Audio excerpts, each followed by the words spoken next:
Those of you who've been following this whole Brickgate saga may have noticed that, at least so far, it seems to have crossed many of the lines we might expect to divide people into groups.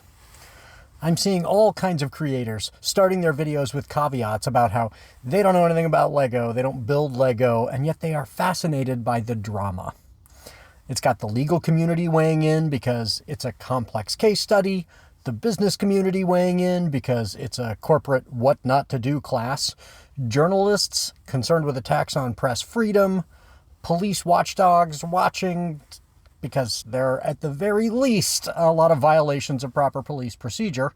And of course, there's a very sympathetic and obvious victim in Mr. Mansell who had a collection taken from him. And most people have been very supportive of Chris and me too. And I can see those metrics on my end. For example, here's the likes versus dislikes of the video Chris and I made telling our side of the story.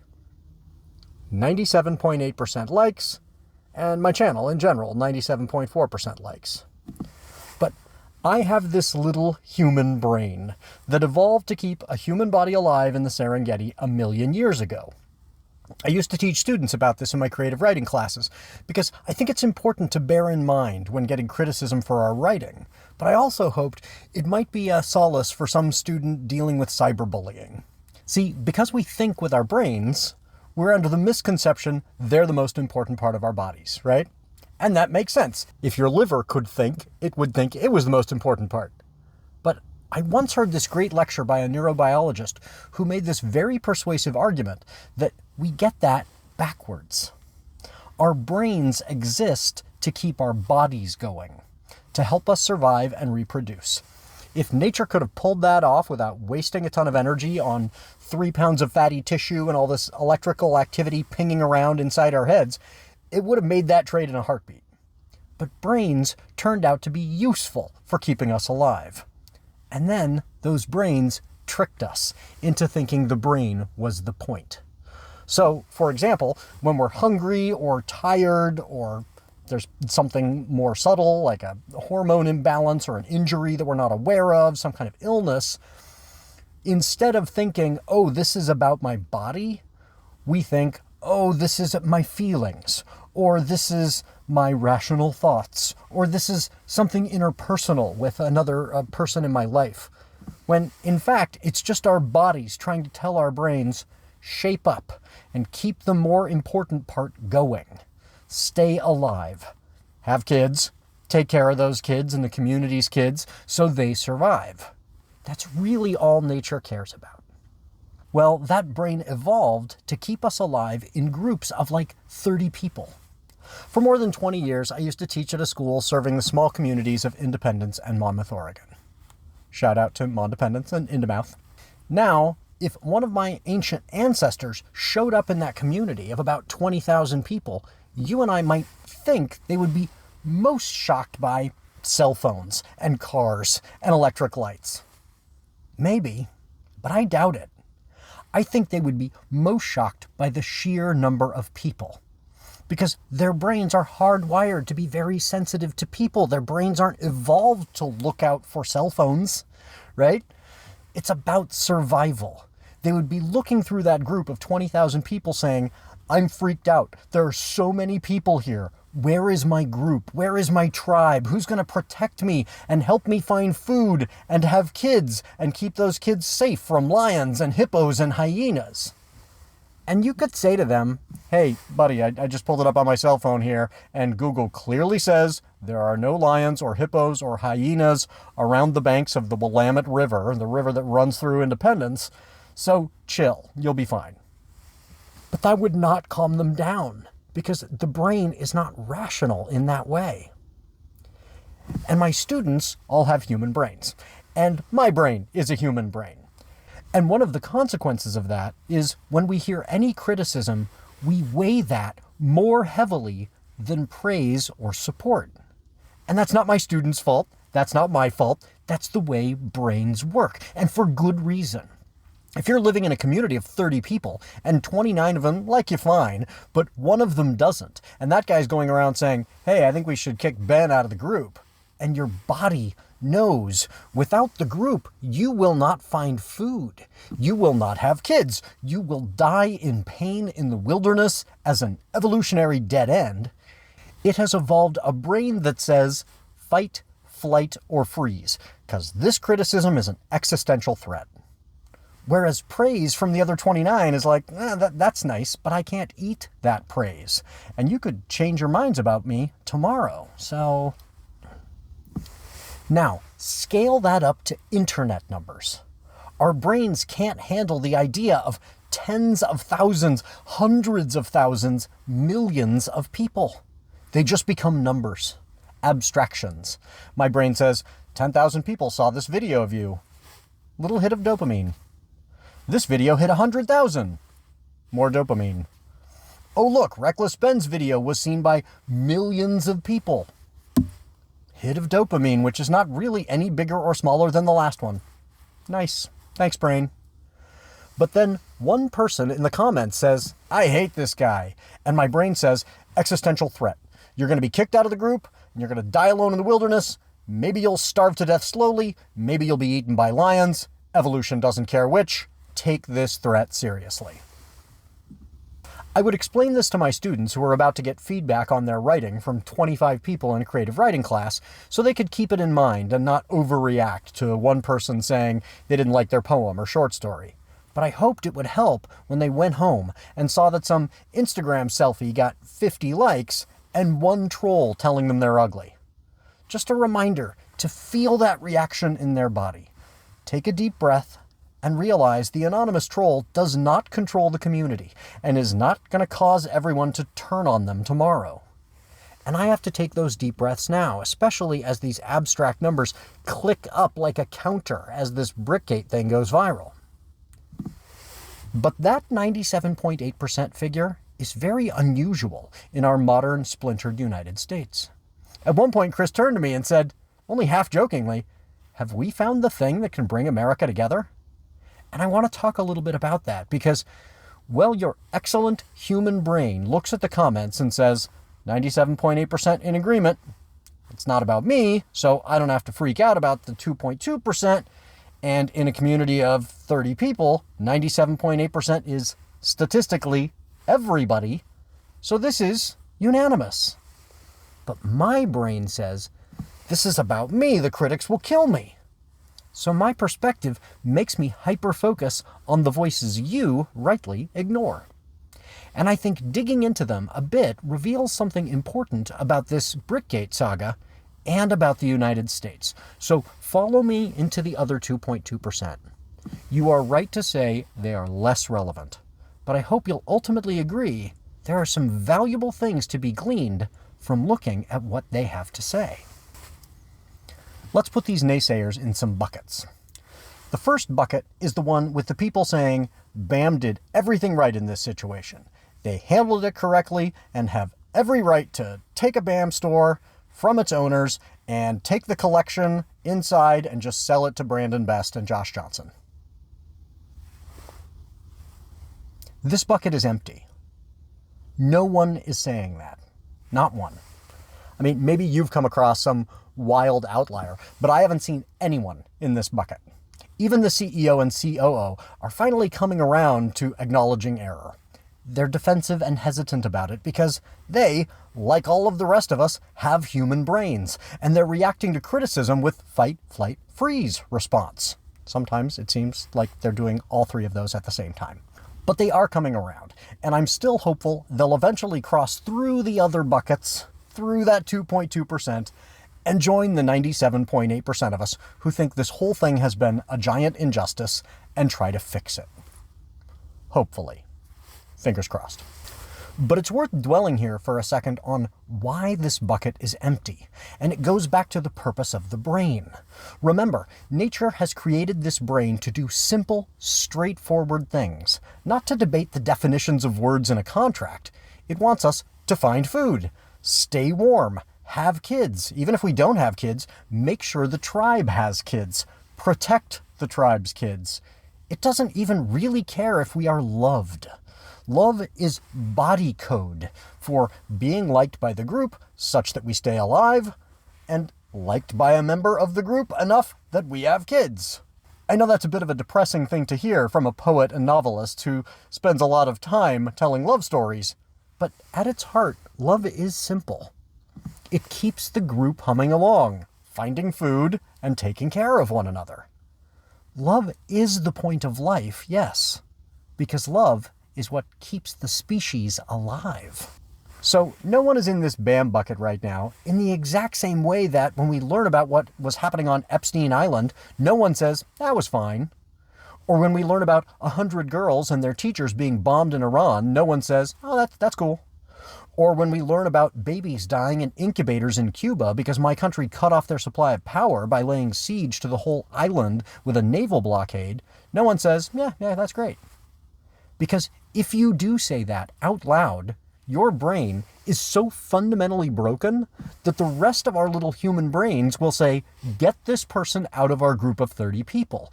They're a danger to the tribe. They are missing the whole point of living.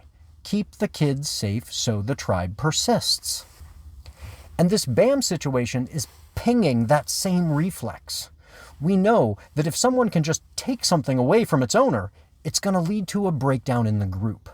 Those 30 early humans didn't have contracts and lawyers and written laws, but they had rules, spoken and unspoken, against this kind of behavior that threatened to cause chaos in the group or harm to the children. And getting kicked out was the ultimate punishment for breaking those rules. So no one is in that bucket because we're all human beings, and we know this is wrong. But there are other buckets. One of these buckets is just people saying they don't like my eyebrow piercings or my baldness or whatever. And it's tempting to say, that's meaningless. But from an evolutionary perspective, consider the source of the antipathy. They are saying, you're not part of my tribe, my group.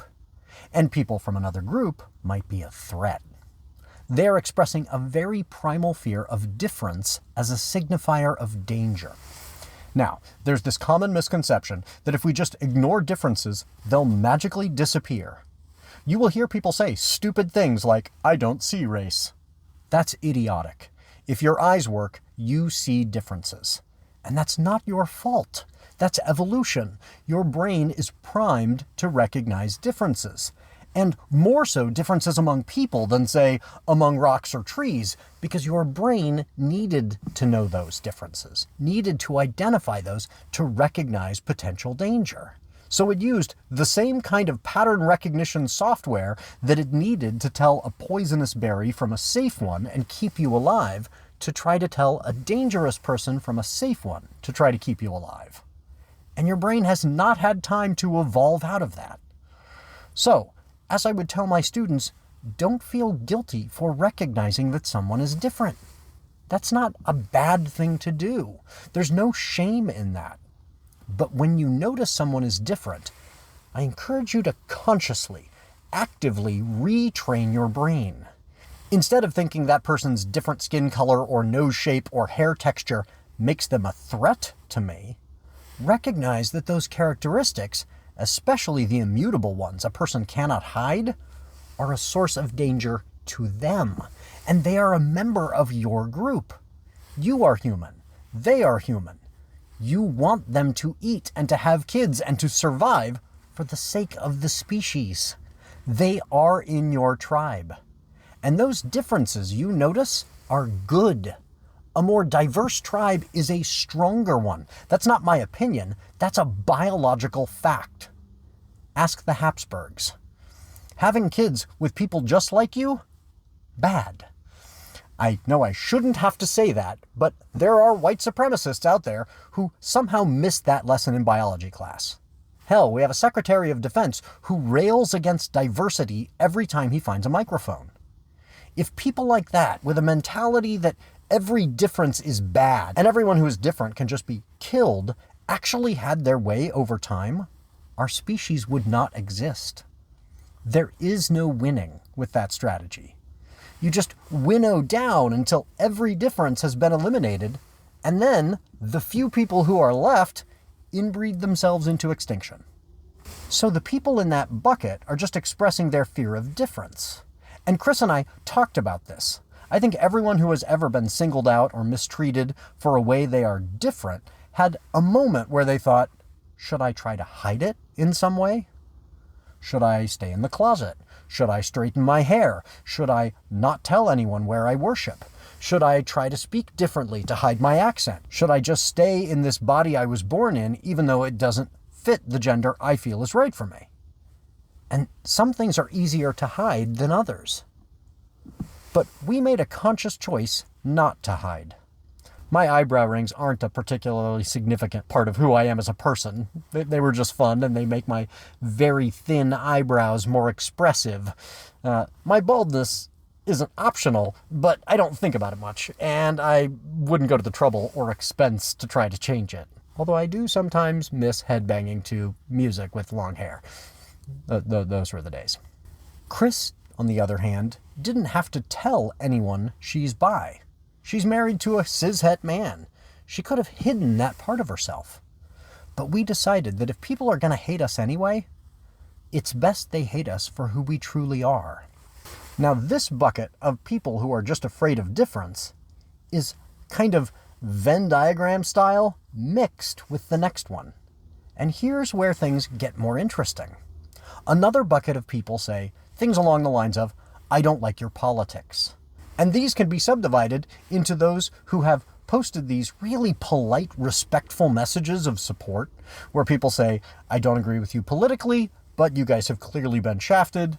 I'm with you. And people who say, I was with you until I learned you opposed fascism, and then you lost me. Some of that is just, you're different, and it scares me.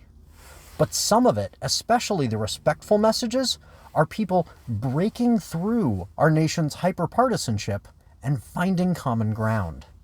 And I don't want to miss this opportunity to encourage people to stop and reflect on this. Linger on it for a second and consider what it means.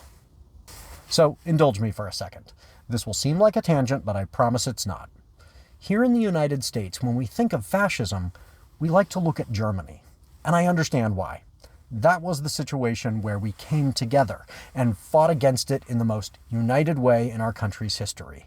So when we think of fascists as bad guys, we don't think much about Italians or the Japanese as fascist regimes. And we're uncomfortable thinking about the Spanish under Franco because at the end of World War II, we were exhausted and we just decided to leave and left a fascist regime in power and headed home. And that's uncomfortable. But we really don't like to acknowledge that we have a long history of it here. Before we decided to go fight in World War II, we had a debate about which side to take. And we had a whole political movement, the America First Party, that really wanted to take the side of the Axis powers. Now, the Russians had already done the bulk of the work of stopping the Germans and turning them back. But imagine if we'd joined in on the side of the Axis powers. Would Britain and Russia have stopped the combined forces of Germany, Italy, Japan, and the United States? Or would Spain, who'd stayed out, have joined in? And Argentina? Just my opinion. I'm no military historian, so someone with more knowledge than I have can certainly correct me about this, but I suspect the fascists would have won. That's how close we came. If the anti-fascists hadn't defeated the fascists in the court of public opinion in the United States, the fascists probably would have won on a global scale. It's not a fait accompli that fascism always fails, or goes away on its own, or wasn't here before. And that brings me to the example I'd really like you to consider in this Brickgate saga, an intrinsically American one. Set aside the troops on the beaches of Normandy. Almost every modern American looks at them with reverence. Instead, consider the soldier in the Civil War. Not on the side of the Union, the soldier on the side of the Confederacy. He was born in the United States. Now, if you'd asked him, he wouldn't have called himself an American. He would have called himself a Virginian. The United States was a looser group of semi-autonomous countries, more like the modern European Union, where people will tell you they are Dutch or French or Swedish rather than European. But we can all agree, this guy was an American by our definition. Let's call him William, not for any particular reason, but I'll bet there were lots of guys named William in the Confederate Army. Now, this is important. William was not stupid. And William was not evil. We like to think that people who are on the losing side in a conflict are stupid. Because we like to think, we're on the winning side. We are smart. That's comfortable. In the same way, we like to think some people are evil and we are good. No. With outlier exceptions, people are people. All roughly as smart and good as any other. We're humans, with human brains, making the best choices we can, given what we know. William learned everything he could about the war from the sources he had, and he made a decision to go fight for his state, which, remember, was his sense of his country. He thought he would win and come home. People are terrible judges of risk. That's another part of having a human brain. William didn't think he'd die in the war.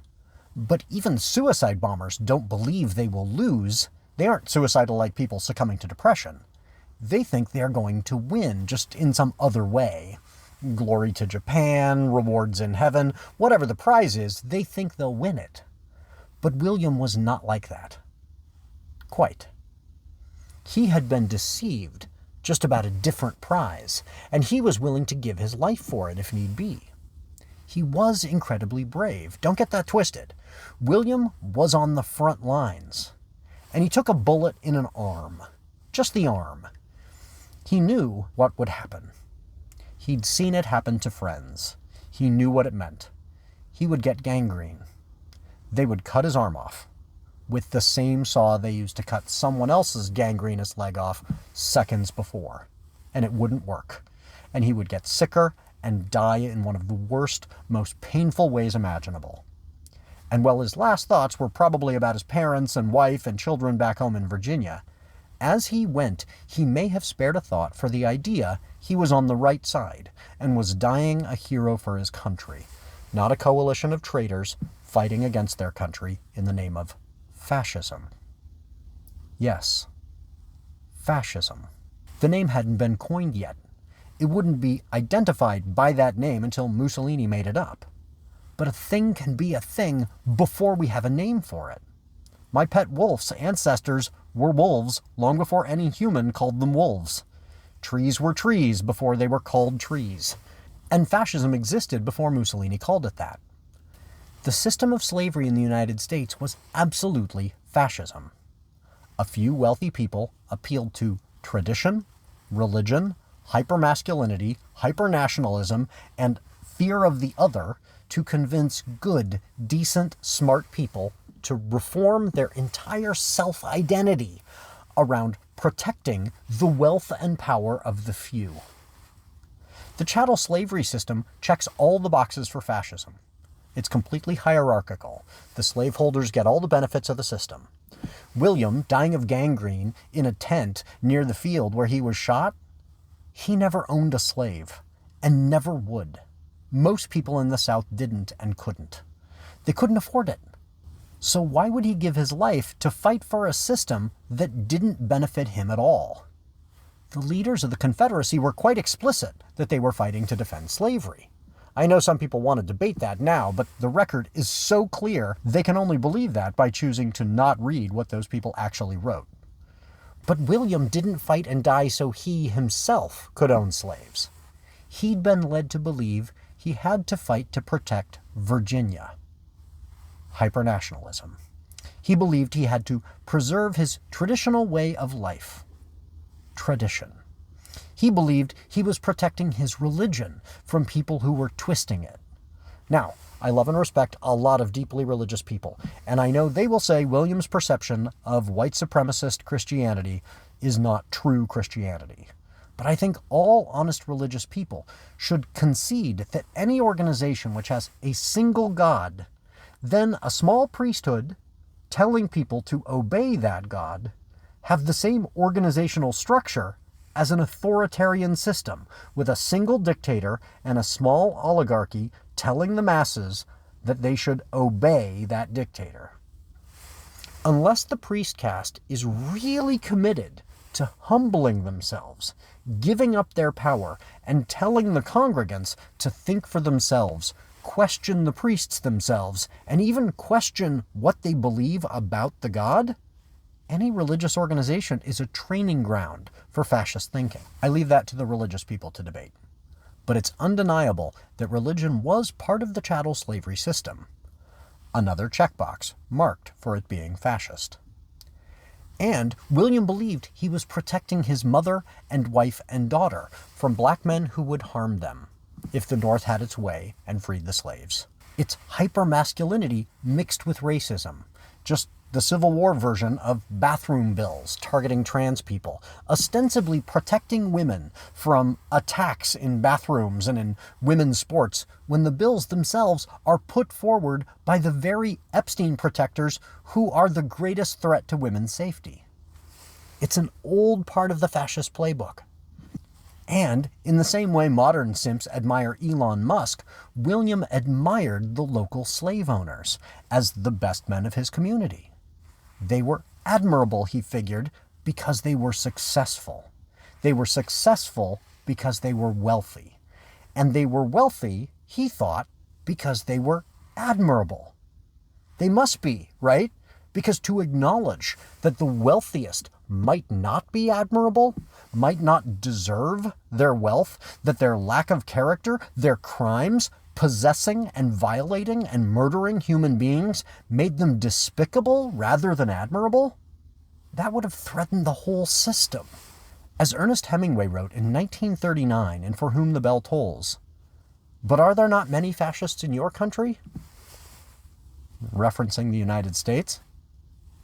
And the other character responds, "There are many who do not know they are fascists, but will find out when the time comes." And that brings us back to Brickgate, though I'm not trying to make it equivalent to the Civil War or World War II. But I'm saying the same kind of thinking that makes someone say, "I stand with you against this corporation, even though I disagree with your politics," that's an opportunity. It's an opportunity that wasn't afforded to William. Because he didn't have the internet. He didn't have this conversation we're having now.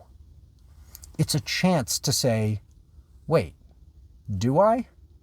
When I get beyond the fear-mongering around labels, the people I've been told to be afraid of by the talking heads on the news I consume, when I stretch beyond my sense of who is in my group, my tribe, if I dare to consider that this other person, despite our differences, is my fellow human being, maybe, just maybe, politics itself isn't what I've been led to believe it is.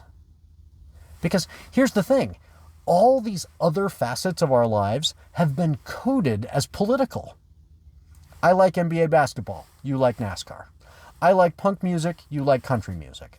I live in a big city, and you live in a small town, even though I promise you I was born in a town that was smaller than yours. If I say that to you, I will be right 97.8% of the time. Blissfield, Michigan had 3,330 residents when I was born. Now, if you've come to this via Brickgate, we probably both like Lego, and both like Star Wars, and obviously we both watch YouTube videos. Those have helped to put us into contact with one another. So I am, if only a little bit, a part of your group, your tribe. And you looked at me getting ripped off by a huge corporation and you said, I may not like his politics, but I side with this guy. Consider, maybe we agree on a lot more than that.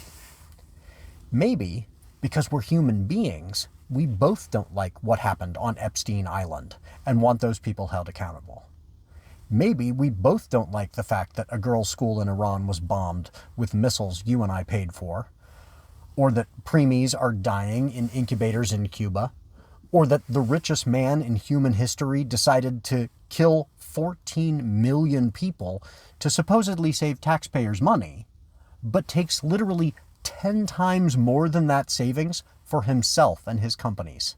Yep, 3.8 billion saved to kill 14 million people, and 38 billion for SpaceX and Tesla. Maybe you and I agree that's wrong. And maybe when you consider that you might agree with me on that, you'll consider that putting people into detention facilities to gently send them to their home countries because they are illegals sounded fine to you. But when you learn that overstaying a visa is a civil offense, not even a crime, and people are being picked up because the Supreme Court ruled the color of their skin was sufficient reason, and they are being put into camps, concentrated into camps based on a shared characteristic, the dictionary definition of a concentration camp, and there is no plan, no ability, no willingness, not even a real intention to send them anywhere. And that the 15 to 20 million number that Trump kept saying into a microphone during the election is more people than died in the Holocaust, you'll say, whoa, that sounds like some nasty shit. I don't want to support that with my vote or my tax dollars. Maybe those aren't my politics at all. Similarly, when you were told that an American ally had been attacked by terrorists, you were fine with helping them fight back.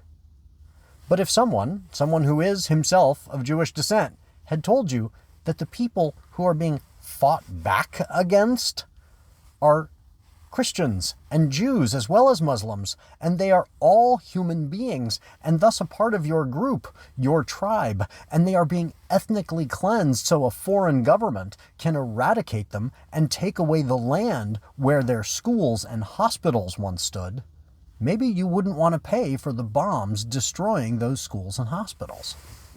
And I am more than willing to admit the same could go the other way. Maybe you could show me the ways I've been deceived, and that would shift my politics. I'm open to that. Because you and I already agree that a corporation taking a store improperly and then holding on to a giant Lego collection inside just because it was in there is not something we can accept. I hope you will consider maybe there are a lot of other things you and I shouldn't be accepting. Maybe the people telling us how things ought to be right now are not paragons of virtue just because they have the money, any more than the plantation owners were admirable just because they had the most slaves. And just like that system had to be upended, maybe a system where somebody can just tell you you can't afford to fight back because they have all the money, maybe that's a system that needs to be challenged. Now you might be uncomfortable with the fact that you're an anti-fascist revolutionary, but you didn't choose this any more than I did when I woke up on a random Tuesday morning as the co-owner of a little Lego store and went to bed that night with it taken from me by people who said I had no choice. This situation happened to us. And this larger K-shaped economy, late-stage hypercapitalism, is now happening to us. I'm not a communist. I'm a small business owner. I have no desire to take away your NASCAR and your country music and your church. I'm not the threat you've been told I am. Yes, I have pierced eyebrows, and you didn't wake up on a random Tuesday and think you would be agreeing with a guy with eyebrow piercings. But we, along with the other 97.8% of people learning about this story, are on the same side.